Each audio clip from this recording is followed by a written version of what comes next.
We absolutely needed all three today. Arsenal won, Crystal Palace nil, Joel 1-0 to the Arsenal, 1-0 to the Arsenal. And we had to absolutely draft it before we go into the tactical breakdown, which we'll be doing pretty professionally from today. Before we go into that, I wanted to share some thoughts about this match. I mean, it was not supposed to be the way it was supposed to be. Few thoughts, few hard thoughts that I have. This can't keep happening. This can't keep happening.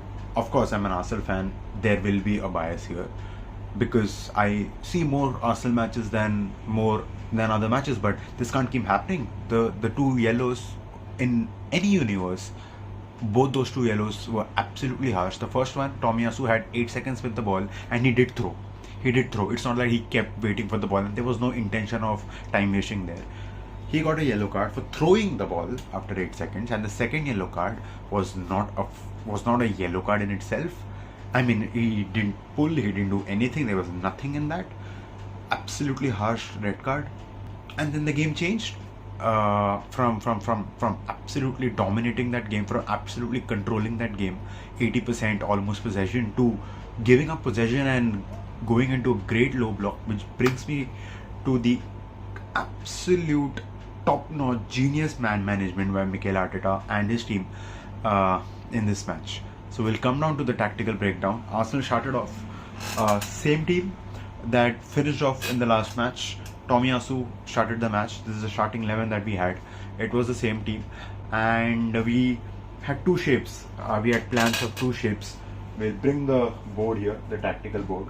Yep. So on the ball, we played a 3-2-5 almost, where Thomas Partey, of course, inverted from the right into the midfield to form a 3-5, and our two attacking midfielders, Kai Havertz and Odegaard, stayed up front to support the attack.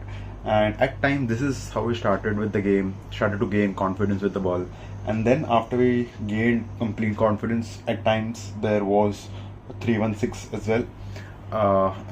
3-1-6 as the ball went on, and in the start when we saw this left back, Tomiyasu of course played here, and he had the liberty to go up front. And when he had the liberty to go up front, sometimes Declan Rice dropped in for the build-up. Of course, he's better in build-up from this position. So sometimes, especially in the second half with 11 men, Declan Rice sometimes dropped in to help with the build-up, and he was absolutely immense. Declan Rice with the ball, driving through the ball, never gives the ball away, always plays the right passes, presses the right balls. Fantastic. That's what you pay.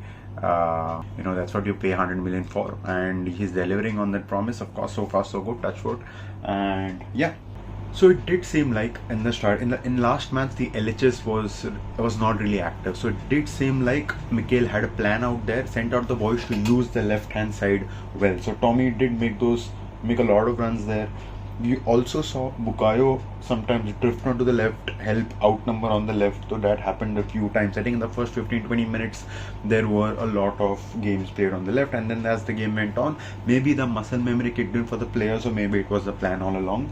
Then of course we naturally went out towards a more efficient right hand side. But it's to be kept in mind that both Tomiyasu and Kai Havertz, are both new to the left-hand side, especially in this team, in this Arsenal team. So the dynamics would not be really ideal at this stage of the season. So it's understandable. It's good that they're trying. And towards the end, when the game again went towards a default setting towards the right-hand side, Gabby Martinelli tried to switch and get involved in the game. So, but of course, with Arsenal's shape, the positional play stays.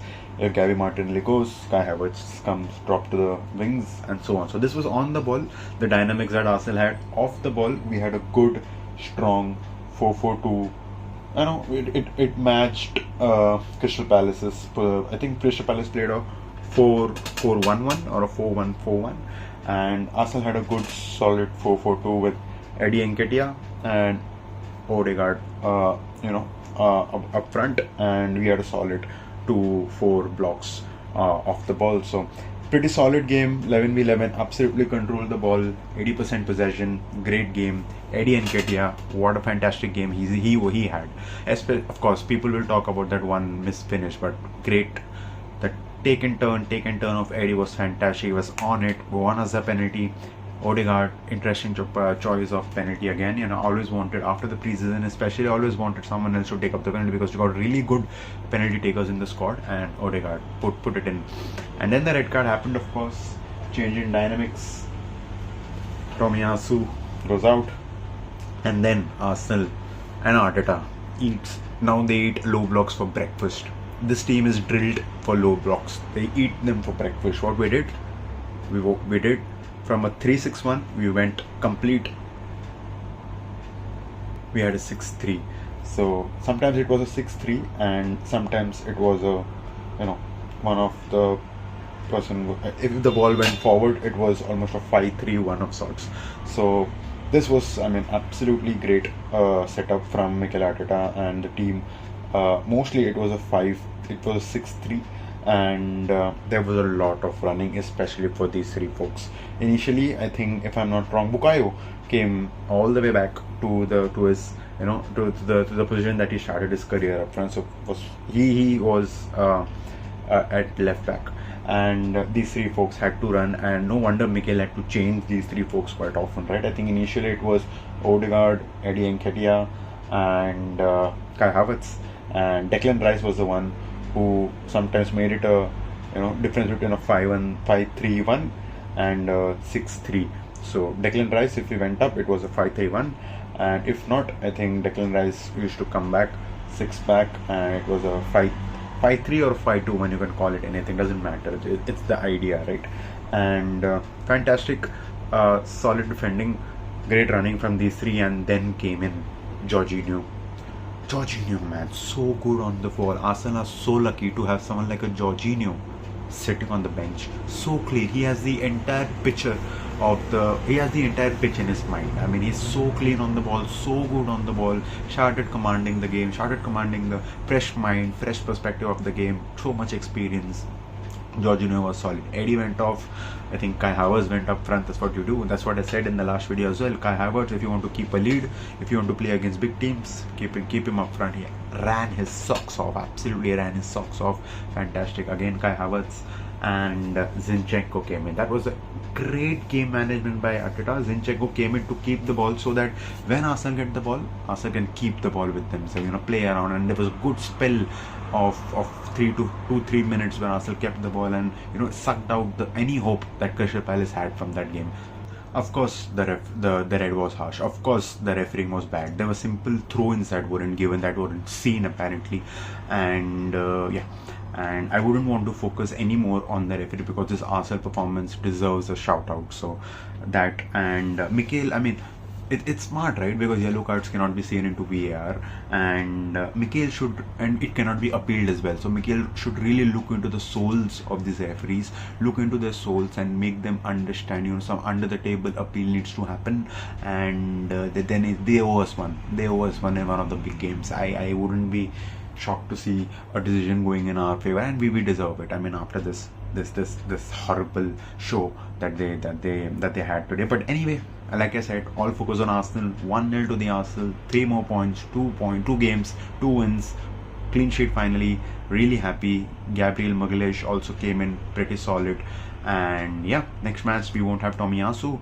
I think 2 options. If Zinchenko is fit, he comes in, I think, and it's the back 4 of last season. I think Partey sits, or else we'll have the same. Maybe Kiwior comes in on the left, and that's the only replacement. So, or else maybe Kai Havertz sits out, or Eddie sits out, and in the midfield up steps Declan Rice and the same shape. So let's see. Only one of the 2 fullbacks will invert. Thomas Partey and Zinchenko both would not invert. So let's see what Mikel has. This Arsenal team is really unpredictable. All we care is we get the 3 points efficiently, and we did so in 2 games, in 2 challenges, in 2 difficult games. So up the Arsenal. Come on, you Gunners.